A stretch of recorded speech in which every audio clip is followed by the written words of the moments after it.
Welcome back. It is time to rock and roll with Will Carroll, the injury expert. If you want to get the latest before you make a investment, you got to, of course, listen to this segment because Will always has the best information out there. If you want to follow him on Twitter, it's at Injury Expert. Will, how you doing, my friend?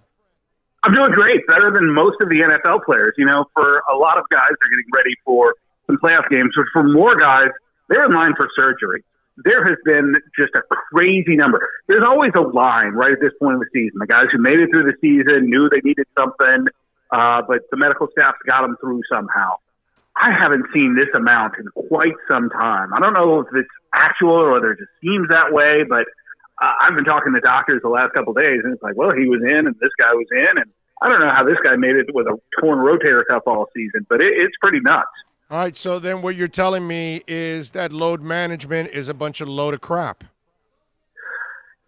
Yes and no. I just don't think we're doing it very well. The thing you've got to realize is there's both low load and high load, and it's those spikes that seem to be throwing people off.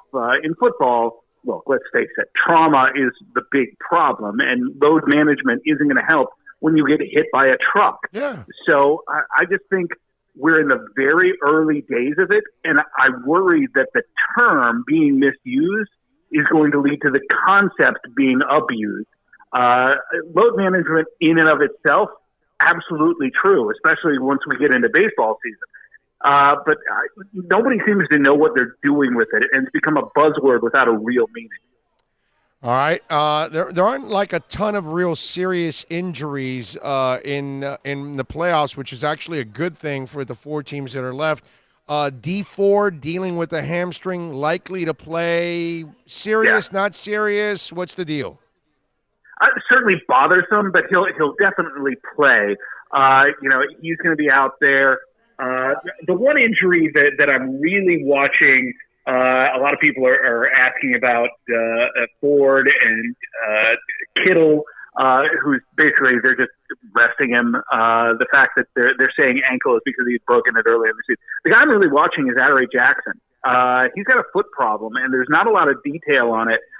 Played through it last week and just seemed to be off a little bit. His team won, but he did not have a good game on the film or by the numbers. So I'll be curious to see whether or not he'll be out there,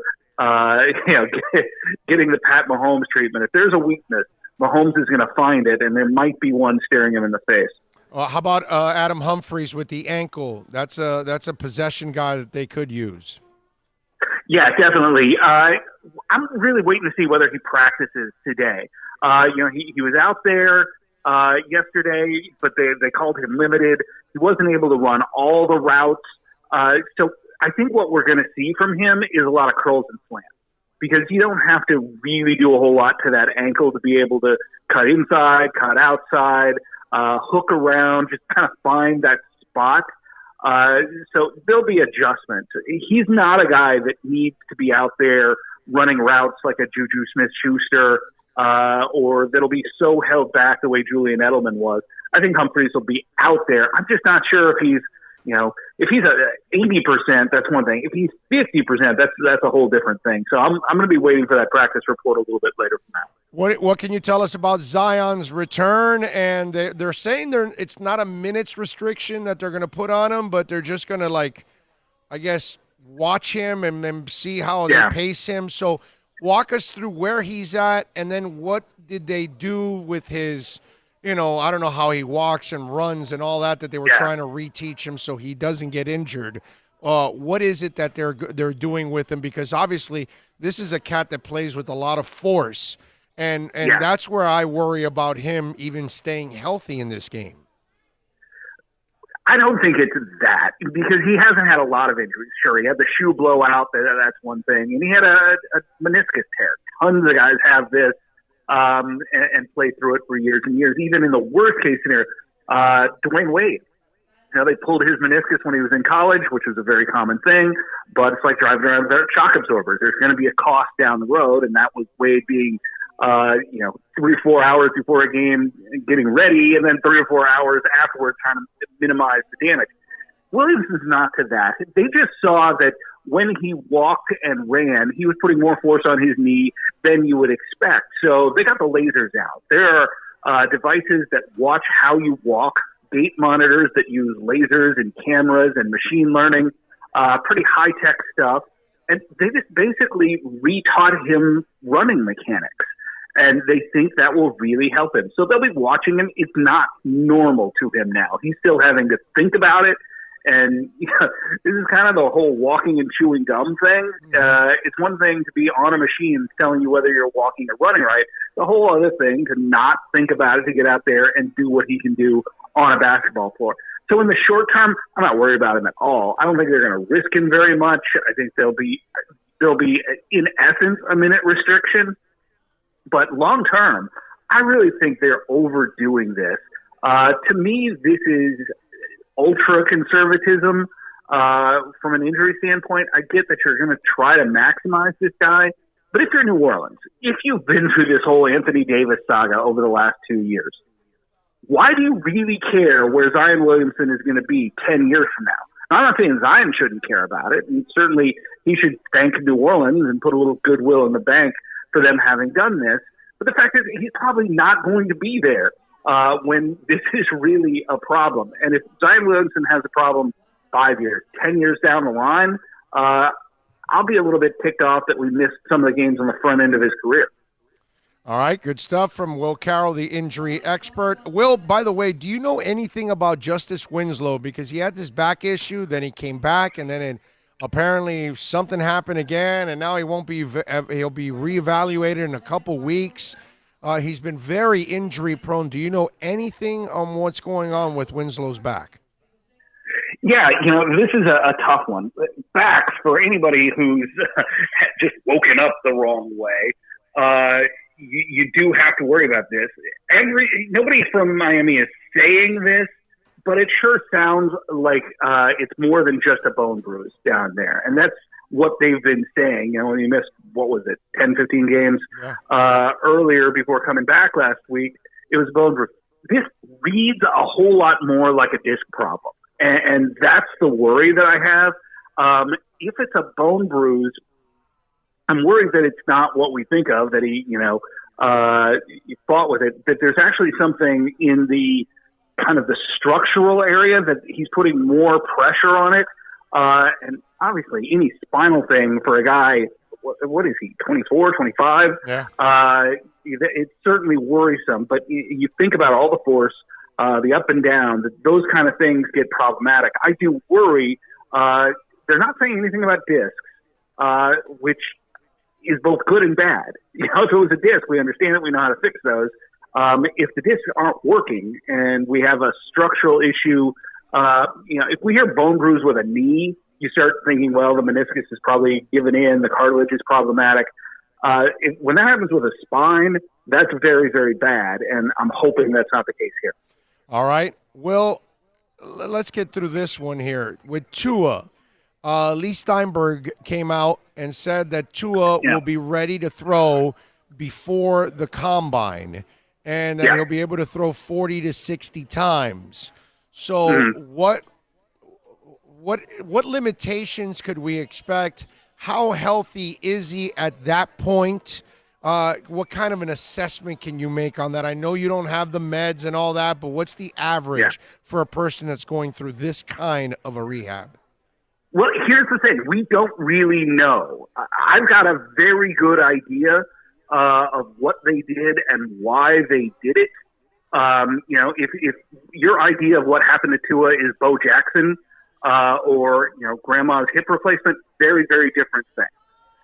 The thing about this is that without knowing that, we can't tell exactly. And I think what Lee Steinberg said was well calculated. I do think he's going to throw. I think he's throwing now. Again, can't confirm that. But it's one of the things where a lower half injury, if he's not putting stress on it, he can stand up, he can walk. He's probably at a stage where he can, do a light jog. Wouldn't surprise me if he was on an Ultra G treadmill that made that a little bit easier for him. And what Lee didn't say is what kind of throws. I think what people are worried about is he going to be in a place in August, in September to play? The fact that he can do something in February is going to be nice for guidance. But what's really going to happen is he's going to go out there, show the arm strength he has, show that he can make some of the throws. Do I think he'll be out there at the combine? Nope. But you know what? There's going to be some perfectly healthy guys that don't throw at the combine. I think he'll throw either at a pro day or at a private workout. I think it'll be very, very controlled. They'll tell the team what he can and can't do. But what's really going to come down to it is the team doctors. They're going to sit down with two of his doctors down in Birmingham and in Houston and say, here's what we did, here's why we did it, and here's what we think is going to happen. And it's going to be very, very difficult for team doctors to overrule that. Now, we've seen that happen, think Drew Brees, in Miami, but I just don't see it happening. What I'm watching for is that Detroit pick. If you're a team that needs a quarterback, and there's a lot of them, and you think that you want Tua, if you're willing to take that risk, you're going to have to jump up there and give Detroit something to get ahead of Miami. And so I'm watching to see who's getting those medicals, because that's going to give us an idea on who's looking hard at Tua. All right, interesting. And let me tell you, when they're doing that assessment at that moment, he's obviously not 100%. So what are teams trying to accomplish there? What kind of progress are they trying to feel good about? Put it that way. Yeah, that's the question. If we knew exactly what the surgery was, basically we know he broke his hip. We don't know how they put it back together. Did they have to align it? Did they use pins? Did they use some sort of glue? Was he in some sort of brace? I think we've all but ruled that out because we've seen him too much to have some sort of bulky immobilizer. So the guess is, and again, let me preface this statement by saying we don't know exactly. I think there's pins in there. And the question is whether they're going to come out, whether everything's healing properly. And, a couple of good x-rays and an MRI are going to give them pretty much everything. But I honestly think the doctors are going to be like us. They're going to go in there, they're going to sit down, see the surgical report, see where he is. Here's an x-ray from, December. Here's an x-ray from February. And you'll see the progress. And, from that, you can make a very educated guess about where he's going to be in May, June, September. Is he going to need to sit the year out? Is that what teams want to do? I think almost every team that I've talked to that's looking hard at him has pretty much said they're going to redshirt him, that they're going to do, what we did with Pat Mahomes, if not Aaron Rodgers.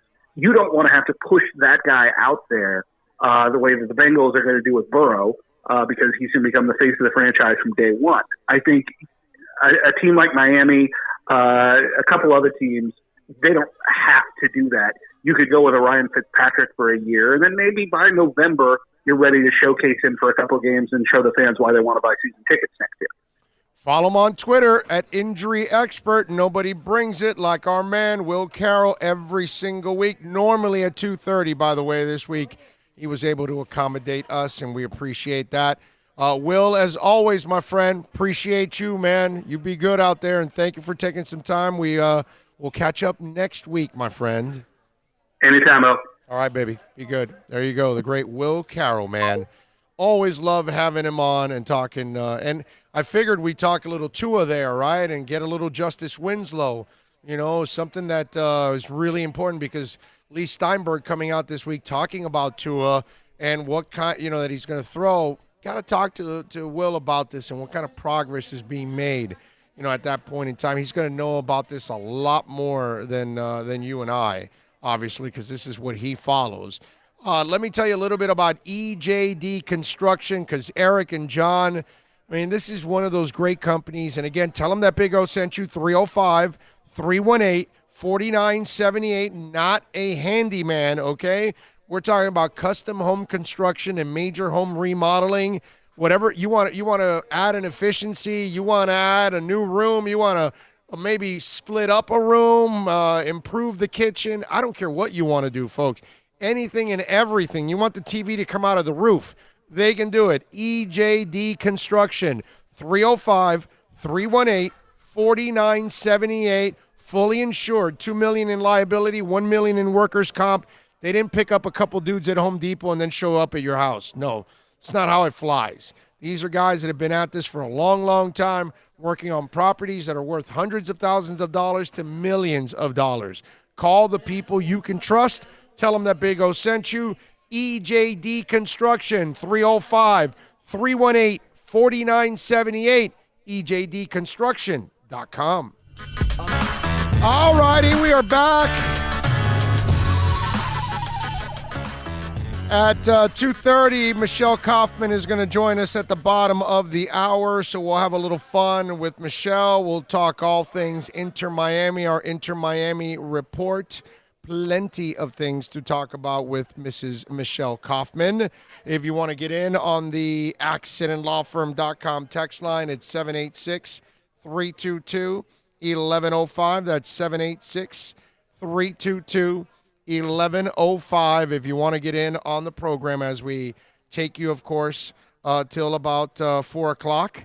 We are going to have Michelle at 2:30. Steve Calabro is going to stop by at 3. We'll have a little fun with him. At 3:30, we are going to have Chris, who is the president of the Iowa Finns Club. He is going to join us. So we'll have a little fun with Chris as the latest president of a Dolphin club to join us here on the program. Hopefully he will join us in Vegas too, which is good. Love it. Right? Hopefully he'll be in Vegas. I mean, every Dolphin should be in Vegas. Every one of you need to be in Vegas, man. Vegas, baby. If Vegas. you can. You can't, some people can't give vacation. No excuses, huh? No excuses. Quit your job. Yeah, quit work. Damn right. Do what I did one day at Play World. I was at Play World working in high school. I asked for a night off for a concert. Manager refused to give me that night off. I was even honest. I could have called in sick that day. Oh, I feel sick. I can't come in. Okay, great. Whatever. That's it. I'm off to the concert. He didn't want me to go to the concert. He said no. I said, okay, I quit. You remember that day? I had to work that Saturday. I never worked a day. The guy went to some family thing. That's the day we were meeting Motley Crue. Yeah. Before Shot at the Devil. And you guys were all pulled up. I'm there on the register, and I'm like, hey, Liza, come over here. Take over my register. I'm out of here. The guy's like, you can't. I'm like, here's my name tag. I'll see you on Friday to pick up my check. I'm going to meet Motley Crue, man. Yeah, dude. See ya. That's right. So if your work doesn't let you go to Vegas for the Dolphins draft, quit that job, bro. That job's no good. I mean, you got a career going? Drop that career. Wife stops you? Divorce the woman. Girlfriend doesn't let you go? Dump her. That's what you got to do. You got to be in Vegas with the rest of us. That's all. If you got an opportunity, you can join us at Pearl Jam in Oakland for a couple days. Then you can join us over in Vegas for the draft. I don't know. I haven't heard from, NorCal's listening. I don't think he's heard that we're going to Oakland now. When I sent him the text regarding who our he mentioned Dolphins president was, I said, hey, man, you are planning on going with us to Pearl Jam. Right? Yes, and there was actually no acknowledgement. Oh, he might not be. I don't think he likes Pearl Jam. Huh? Yeah. I think I've had this conversation with NorCal. I think NorCal. Is this the Seattle thing? No, I don't know. I don't know what it is. I forgot now. California and Seattle had their, I don't know what it is, but I think I had this. I think it's NorCal I had this conversation with. I don't think he's I think he's not a Pearl Jam fan. Wow, I'm in shock. Yeah, I mean it happens. To each his own. Some people don't like whatever. Iron Maiden. Yeah. Whatever. I'm sure some people don't like the Beatles. What can I tell you? Hey, bro, there's all kinds of cats. You know what I'm saying? You know what? Somebody says something like that. I'm like, I don't give a crap what you say about music. It no validity. You're zero. It's a beautiful thing. But I mean, that's how it is. All right, let's do this. Let's take a quick break. Michelle Kaufman from the Miami Herald, our Inter Miami report, is up next. All righty, we are back. We promised you that Michelle Kaufman from the Miami Herald with our Inter Miami report. She is fresh from the MLS Media Days. Michelle, how are you doing? I'm good. I'm still at LAX. I'm actually going to be boarding a flight to Miami very soon. I like it. I like it. Did you have any in and out while you were there, more importantly? Really? I did not. I'm sorry. I did not have any. No in and out? Nope. No. I was just in working. I had no time for out. It was all in. I believe that's illegal in California. Just want you to know. I think you cannot visit California and not go to an In-N-Out burger, but I'll check for you. I'll make sure you're not breaking any laws while you're there. All right. All right, Michelle. So walk us through now. We've got, first of all, the spring training schedule is out, and it's right around the corner. Let's tell the fans what we got out there. All right. Well, we finally have the schedule, and Inter Miami will be training starting this Monday. They're going to be all over the place. So the first week they're at Barry University in Miami. So finally something in the 305. But it's closed. It's closed to the fans. So don't get too excited, fans. They really, because the players don't even know each other. They haven't met each other. The coach is just arriving this weekend. So they really don't want distractions. The media is going to have very limited availability each day to talk to the players, but there's going to be nothing open to the public. The first week they're going to be at Barry. After that, then they're going to spend a week in Port St. Lucie. After Port St. Lucie, they're going to go spend a week, I think 4 or 5 days, not a full week, in Bradenton at the IMG Academy. Then they come back to Fort Lauderdale. They're going to be training in Fort Lauderdale from the 7th to the 14th, I believe is the dates. And there will be some opportunity for fans to come out. There's going to be, some kind of training that I think the fans will be able to go to. Those trainings are going to be at the actual new facility. So they're expecting that by February 7th, the fields at least will be in condition for them to train there in Fort Lauderdale. So they're going to be there a week. Then they go spend a week in St. Petersburg. They're going to play 2 games. Both of them are open to the public and free. You just have to drive to St. Petersburg to Al Lang Stadium, which is where the Tampa Bay Rowdies play. Mm-hmm. Anyway, those 2 are open to the public, free of charge. One of them is the 15th of February at 4 o'clock against Philadelphia Union. Alejandro Bedoya is on that team, so he's very excited. He said his family and friends are all going to drive over from South Florida to go. So February 15th, fans, if they want to go to St. Pete, they can see the team play for free. And then against Philadelphia. And then a week later on the 22nd, they're going to also play at the same stadium for free against the Tampa Bay Rowdies on the 22nd. Then the 23rd, they come back to Fort Lauderdale, and they will train there for the last week of training. And there will be, there's expected to be open training for fans to see that week as well. So basically, there will be a couple opportunities for fans to be able to go see them train, but most of the training is going to be behind closed doors. Right, and so then it really doesn't matter when they do move around to different facilities because you're not really watching them anyway, right? So it's not that big a deal, right? Right. No. Most of the practice, I mean, they're going to do 2-a-days, and most of it is, they have a lot to do in a short amount of time. And like I said, these players have never even passed one ball to each other. They don't even know each other. So there's a lot of bonding. That's one of the reasons they're going out of town. They don't want distractions. They don't want them going, they really want them focused on getting to know each other and developing some sort of chemistry. And the coach has to get to know them, and they have to figure out what everybody can and can't do. And so it's going to be a lot of work for them starting Monday because their first game is March 1st, which is really basically 6 weeks away. But there will be opportunities, like I said, the times that they're training in Fort Lauderdale, which is like the 7th to the 14th, and then the 23rd of February through the 28th. Those dates are going to be in Fort Lauderdale, and they are planning to have some open sessions for fans to see. And then the 2 games in St. Pete are open to the public, the 15th and the 22nd. Okay, so how was MLS Media Days for you? I guess it's it was really good. I have to say it was a great experience. I mean, yesterday they brought in 40 players. I did 40 interviews yesterday. They had a little room with about 25 reporters from around the country, and they brought in from 9 a.m. to 6:45 p.m. was a parade of 40 players. We got 10 minutes each with each one, and they just brought them in one by one by one. They would sit at the table, and we would ask them questions. And, it was really good for me, especially that, we have a new team. I'm coming back into the league for the first time in 20 years to get to know all the storylines of the teams and who these players are and who some of the personalities are. And sorry about the noise here. It's all right.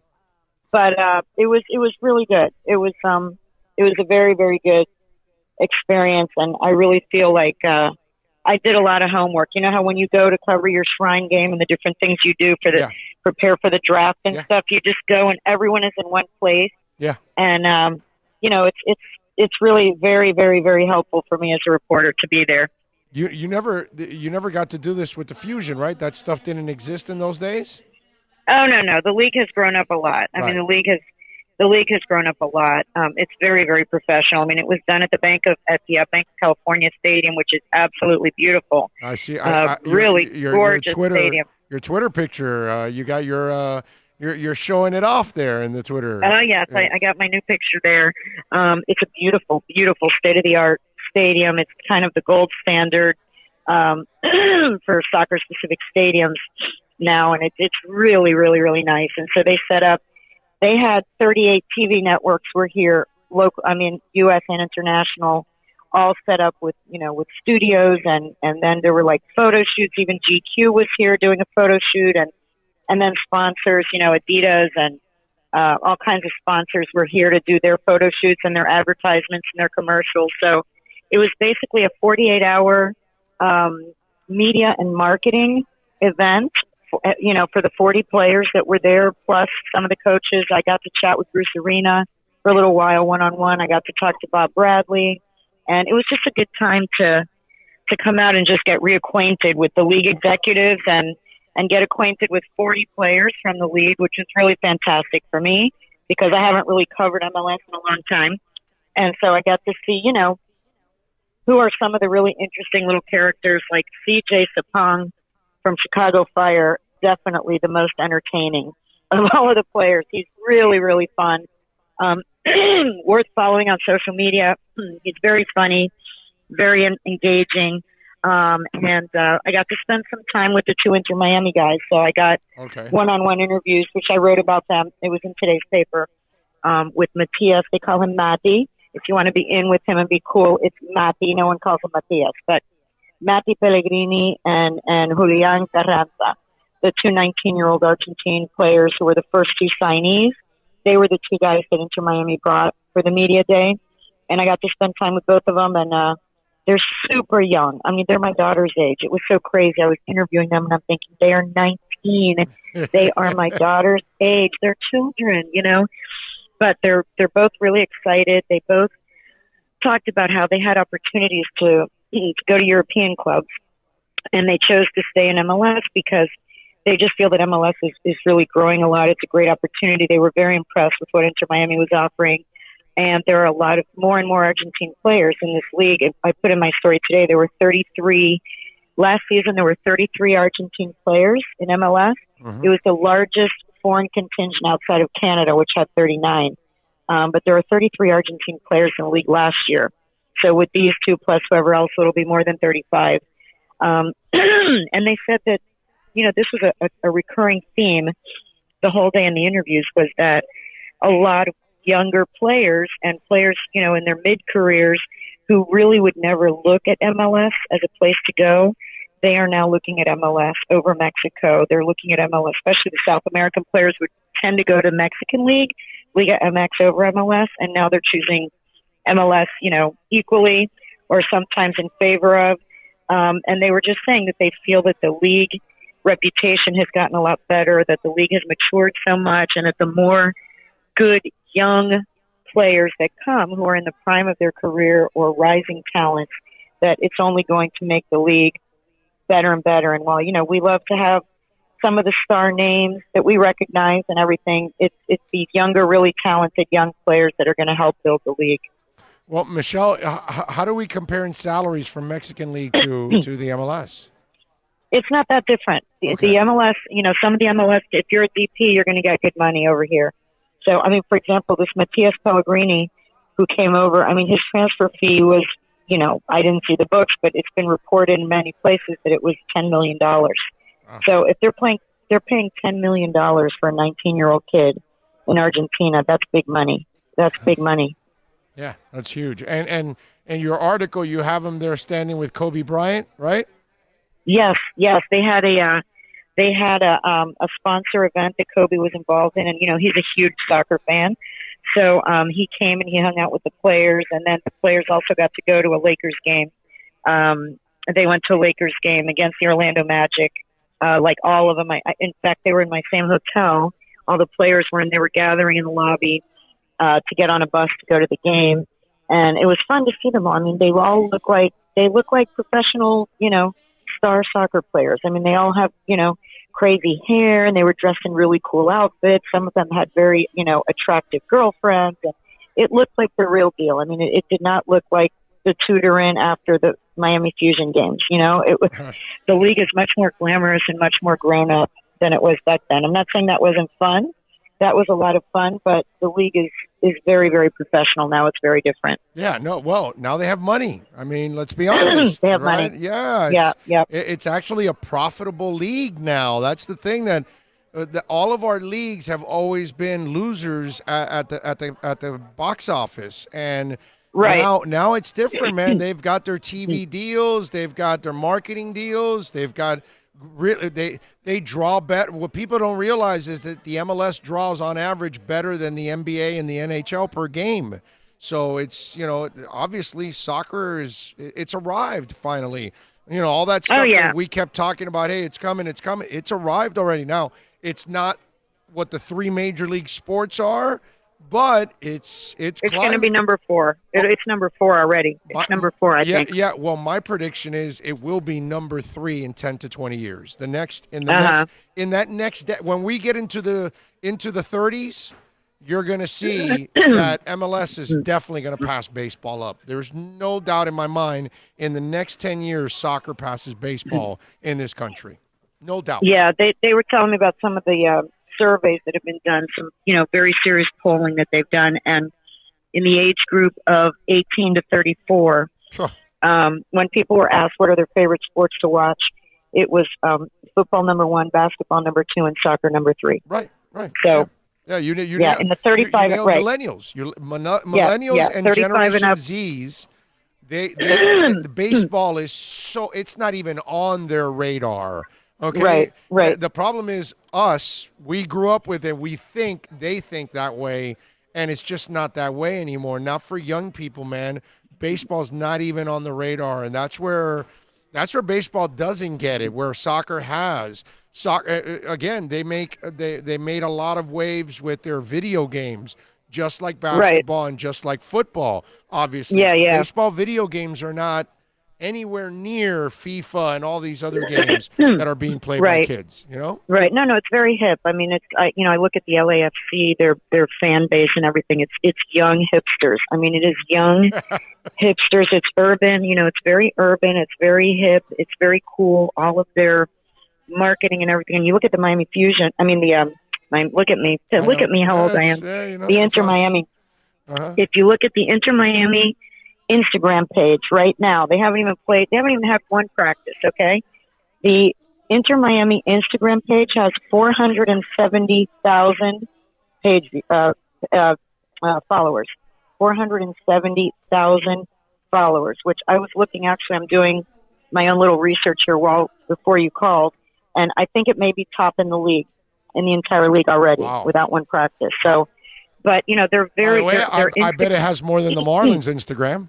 I bet the Marlins. I don't know. I haven't looked. I haven't looked. Look it up. I can look up Marlins Instagram and see. I'm going to do it right now as we speak, but I bet you Okay. anything that the Miami Marlins don't have that much followers.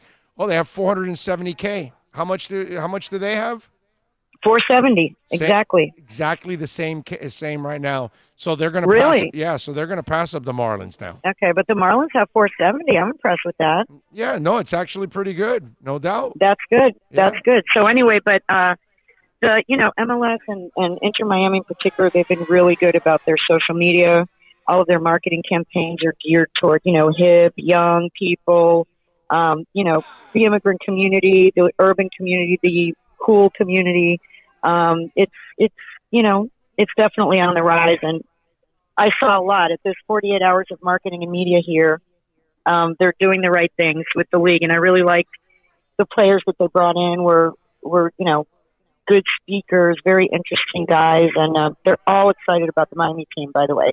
Every one of them talked about the Miami team and how Miami is going to raise the profile of the league, and that it's a real big global city that was really missing a team, and now the league is complete, that it has a team in Miami. It now has Miami and LA and New York and Chicago, and that was the one city that they felt was missing. So anyway, it's pretty exciting, and everything is going to start up on Monday. So please start following if you don't already. I will be at every practice. Mm-hmm. I'll be, filing stories, and we're going to have photo and videographers there for all of the practices next week. So things are going to get rocking and rolling on Monday. That is going to be awesome. We'll be following. And of course, you can follow her on Twitter at Kauf Sports and sign up for the Miami Herald, man, so you could get that Inter-Miami coverage that you deserve. She is Michelle Kaufman. She'll join us every week to talk a little Inter-Miami. Michelle, as always, you are the best. Safe travels, and we'll see you soon. Be good. We'll see you soon. Take care. Okay, bye. Bye. There you go. The great Michelle Kaufman from the Miami Herald. That's so cool. And it's pretty cool for her personally. She is the beat. That's awesome. Like, nobody else is on the beat. Nobody's paying another reporter to be on the beat every day. No other outlet in South Florida sent somebody to the MLS Media Days. And this is going to be bigger than baseball and bigger than hockey in this town. Guaranteed. By the way, hockey has 270,000 followers on Instagram. I mean, Miami has 470, the same as the Marlins, and they haven't played a game yet. What do you think happens when they start playing games? They get to 1 million followers with no problem. I mean, they have the same amount as the Marlins without a game played yet. Meanwhile, the Marlins have been playing games for years now, and they can only get a 470. I checked up the Heat, 3.5 million. So, yeah, it's headed in that direction. And all that talk about, soccer's coming, it's here, man. It is absolutely here. Apparently, we have injuries following a bad accident on 874.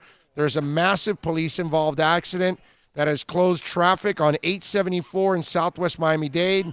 The crash involved 2 other cars. One person was being put in a stretcher. So be careful if you're driving towards that area, because you are going to have to deal with a lot of traffic. All right? So please be very, very, very, very careful, Ming. Okay? We want you to be safe out there while you're driving. That's what we need. Do want to remind you that the show is proudly brought to you by Toyota of Hollywood, the #1 volume sales dealership, #1 Toyota dealership in the Southeast United States now. And listen, it's 10 years, it's 6 years in a row. 6 years in a row. They've been dominating, man. They've got over 1,500 cars and trucks right now. 1841 North State Road 7. Go to the website, toyotaofhollywood.com. Get some great deals. They've got up to 0% financing for 72 months. They'll make your payments until 2021. The 2020 Corolla LE, baby, pre-owned, not 22,000, not 16,000. How about 13,775? You want to get some great pre-owned deals. You want to get some new deals. You want to get, whether you're leasing or buying like I did recently, you get on down to 1841 North State Road 7 in Hollywood, just a couple blocks south of that big, beautiful guitar in Hollywood. I like it. Hey, the Heat are back in action tonight. They're visiting the Thunder. And the Heat, by the way, are 28-12, 10-11 on the road. We'll see if they can get it done. It would be really, really nice. I don't know if you guys saw this story, but I thought it was a pretty cool story. Greg Popovich is a guy that, everybody knows him as a surly dude and all of that, but one of the things that he'll do at least is he'll be brutally honest about stuff, and when Popovich, remember that in the offseason, Popovich cut Bam Adebayo, right? And Bam is a guy now that is on the list as one of the most improved players in the NBA, right? And now Popovich, was kind of asked about Bam after the game against the Spurs, and he was kind of regretting that he cut Bam. He was kind of regretting because he kind of felt that Bam really wasn't showing everything, and that he thought, to Popovich's credit, he at least will admit, maybe I did something wrong here. And I don't think it's something that he's trying to be politically correct because he's in front of the cameras. Pop's not that kind of dude. I think Pops will tell it like it is, right or wrong. It doesn't matter to him. I think he's that guy that doesn't allow that environment to dictate what he says, right? And so he was asked about Bam, right? And he had a lot of regrets about cutting Bam. And I thought that was a pretty cool thing for him to come out and admit that. I think that I find that to be, I respect that. I mean, listen, you got to respect the guy to be the coach that he's been his entire career, obviously.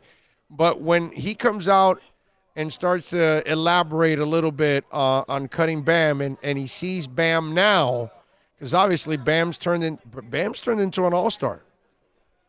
I think you have 2 all-stars now on the team. I really do.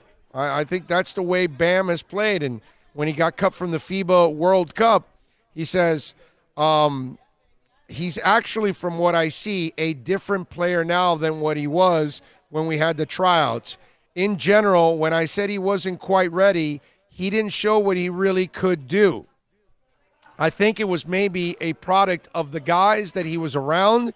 He was in a different environment. He probably deferred more than he needed to. Maybe he was a little unsure of himself, that kind of thing. It's the same tryout. If the same tryout was today, he definitely would look a lot different. And then he goes on to say, where is it here?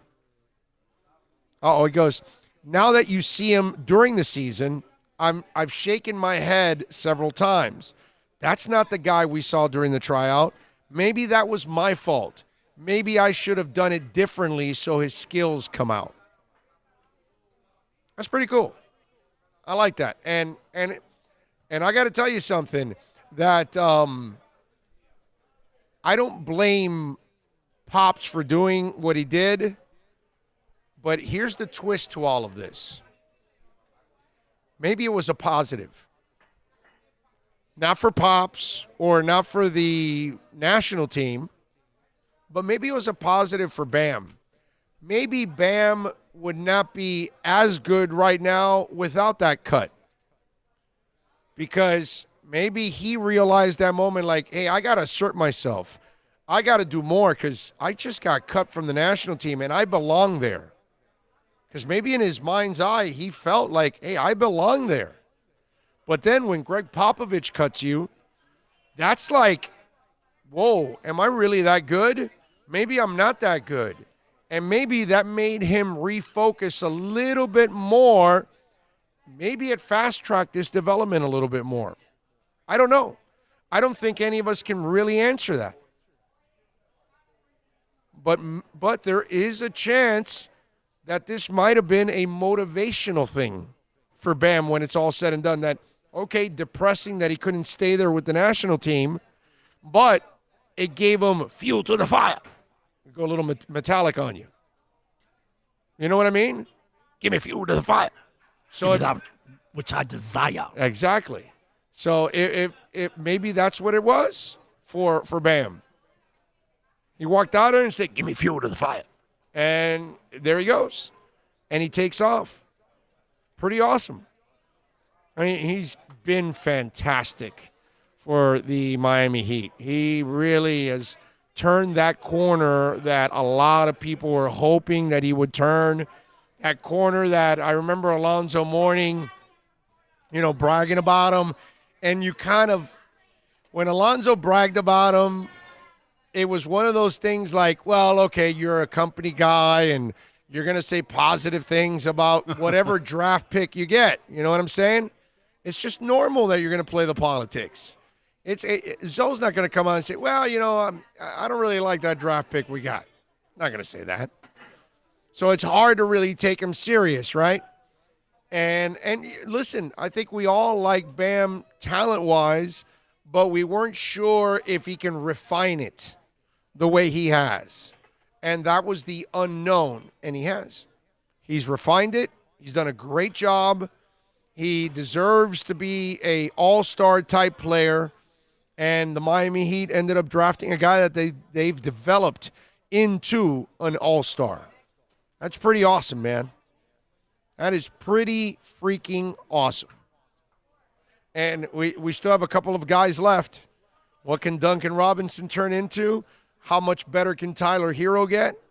Kendrick Nunn, who lit it up the other night for 33. What could they do is the question. It's really fun to think these guys are just starting out. Yeah. I mean, there's a lot of room to grow here. Yeah. That's why when you were talking about if we do anything before the trade deadline, we're going to have to give up these pieces.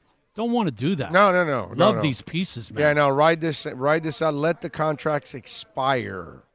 Unless somebody wants to give you a disgruntled star for your expiring contracts. And that's fine. If that's the way you're going to acquire somebody, then I'm good with that. Again, a star that's disgruntled that has potential like Tim Hardaway, but if it's the other kind of disgruntled that you're trying to kind of turn, well, then I hope it's just an expiring deal in its own way in the next year or two so you can get out of it too. Just like you're going to get out of James Johnson and Dion Waiters after next season. Okay? Because you got one more year on those two contracts. And then you're free, which is beautiful. And you'll be able to save yourself a lot of money. By the way, the Winslow deal is now looking like a terrible contract too. That's the bad part. That one's developed into a bad contract. That's not good. All right, let's take a quick break. When we come back on the other side, Steve Calabro, the manager, he's here. He just waved at me. He's going to join us. We'll talk a little football right here on the Big O Show, live from beautiful Hialeah Park. We're in the second floor poker room. Come on by and say hi. Every Friday, 1 to 4 out here. Hanging out in the poker lobby. That's right, at Hialeah Park.